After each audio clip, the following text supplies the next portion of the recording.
County, where Judge Gableman gave her probation with 9 months conditional jail on a Burnett County. I believe she actually has, that had been posted. I see that that was later amended. I just need clarification. I only see $250. I mean, I'm not going to lie. It's been hard out there. I need to stop you. Oh, Unfortunately, okay. we have a timeline, and Okay. I am very happy to hear all of those things. And I am seeing you are sober.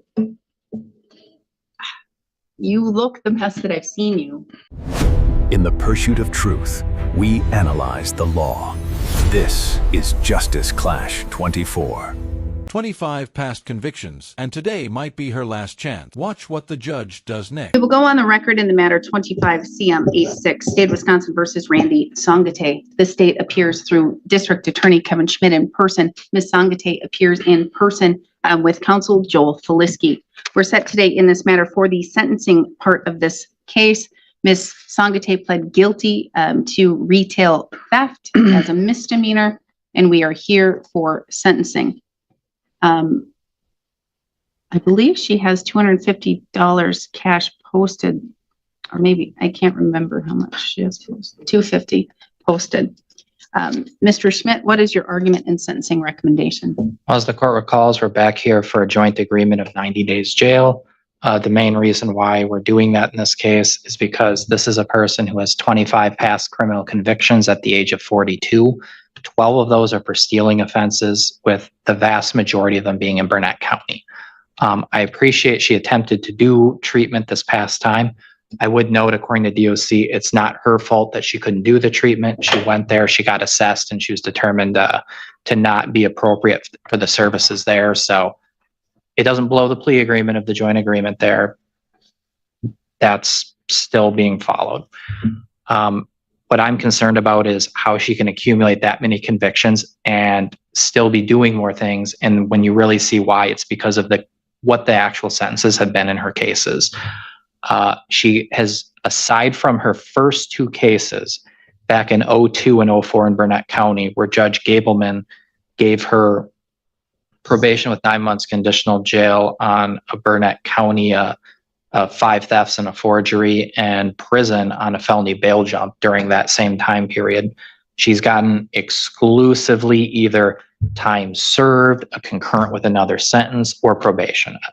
I've never seen a person placed on probation as many times as this defendant. And given what the history is and how repetitive it's been, I think it'd be inappropriate to do it again here.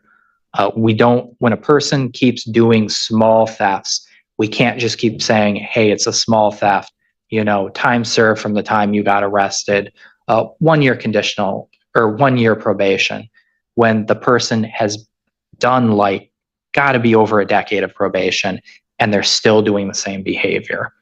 If this person is never specifically deterred from doing the small thefts, the thefts that won't get you into prison land, that aren't big enough that, a private citizen victim will be coming to court and be shaking their fists because they're all like retail thefts, small businesses, things like that. We need to be able to do something to protect our businesses, and that's how we do it. It'd be nuts if we didn't do a significant jail sentence in this case with that criminal history, even though this is a small theft. Because when you have somebody with 12 past theft convictions and they do a small theft, there are other small thefts and they're just not getting caught. So for that reason, I think the court should follow the joint agreement of 90 days jail. Thank you. Thank you. Mr. Feliski? Thank you, Your Honor. I'll keep my remarks brief. I do want to first address custody credit. Here I have the following dates that Ms. Songate was confirmed to be in custody associated with this case. May 7th until May 8th of this year, September 4th until October 2nd, again of this year, and lastly from October 7th until October 16th, adding up all of that, she would have 41 days of custody credit. I will also note, and perhaps there's just clarification here that needs to happen, I believe she actually has $500 posted for bail. There was an original $250 that had been posted. I see that that was later amended to post an additional $250 cash on October 8th, and that appears to have been posted as well.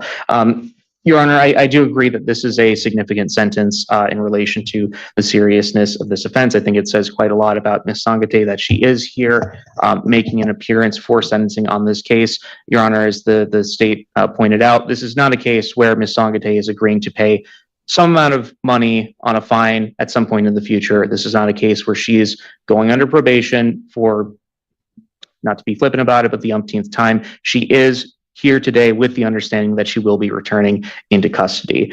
She has put forth an effort, Your Honor. I actually did not have contact with her up until very recently, but she has put forth an effort to reintegrate herself into the community. It's my understanding that she is actually currently employed at Danbury Lodge. She actually has her orientation scheduled for tomorrow.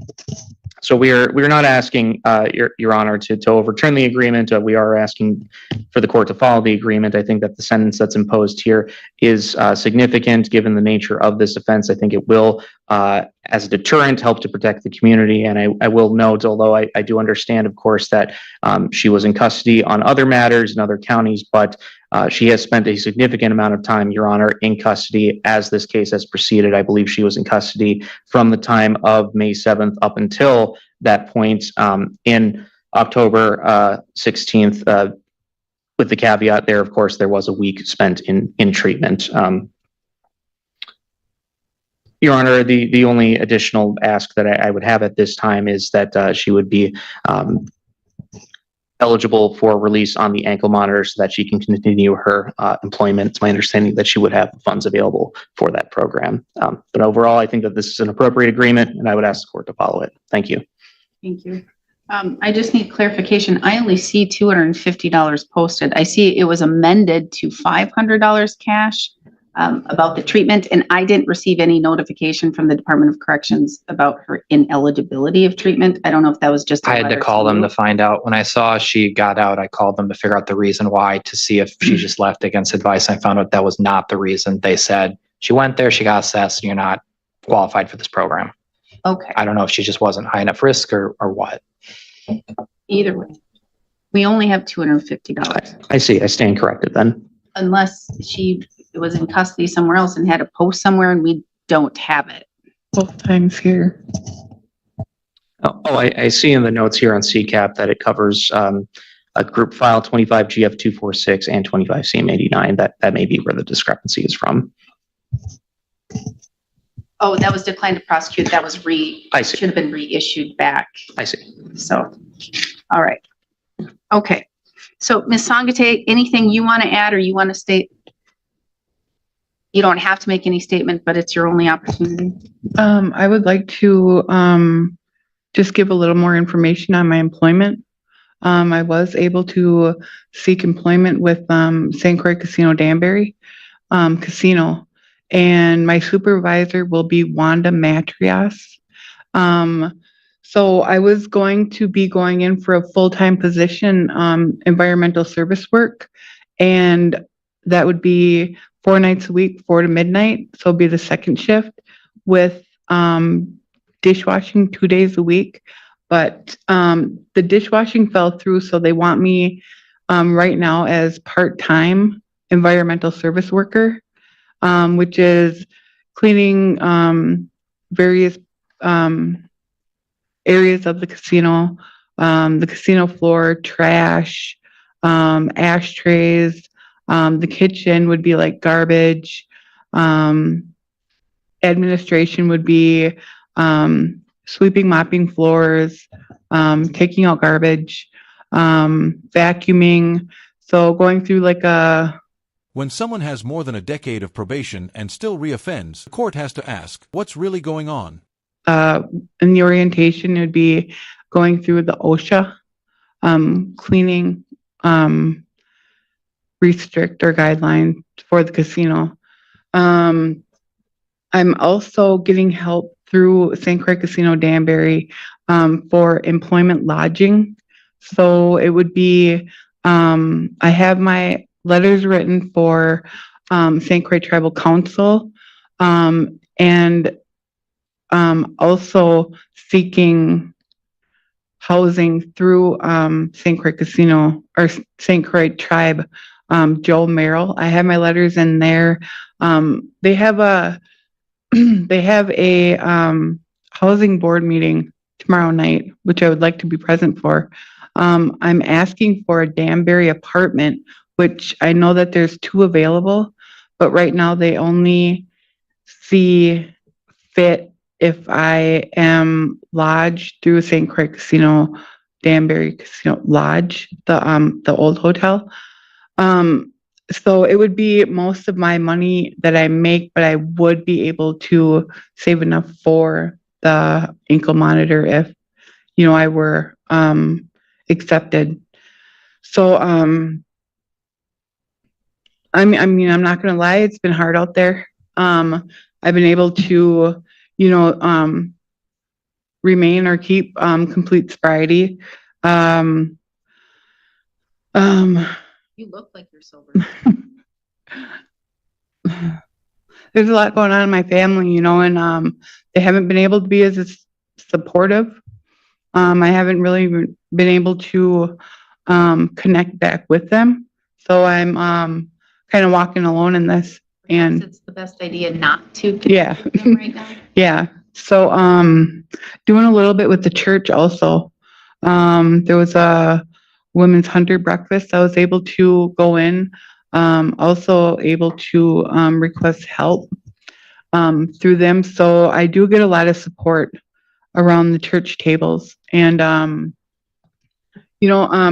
requesting housing through any other tribal community or any other district right now, it just, for me, it isn't working. So remaining here, reconnecting back into my tribal community has been my best hope. I don't have all of the time credit in, and I'm requesting to be able to work this job. I'm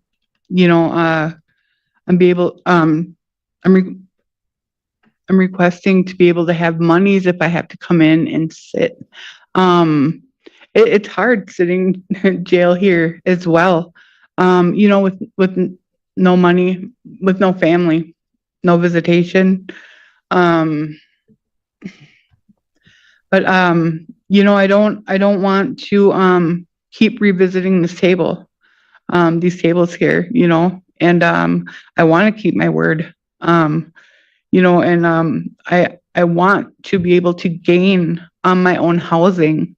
I'm capable of it. I've done it before. I've shown proof with West Cap and Salvation Army when they merged. Mhm.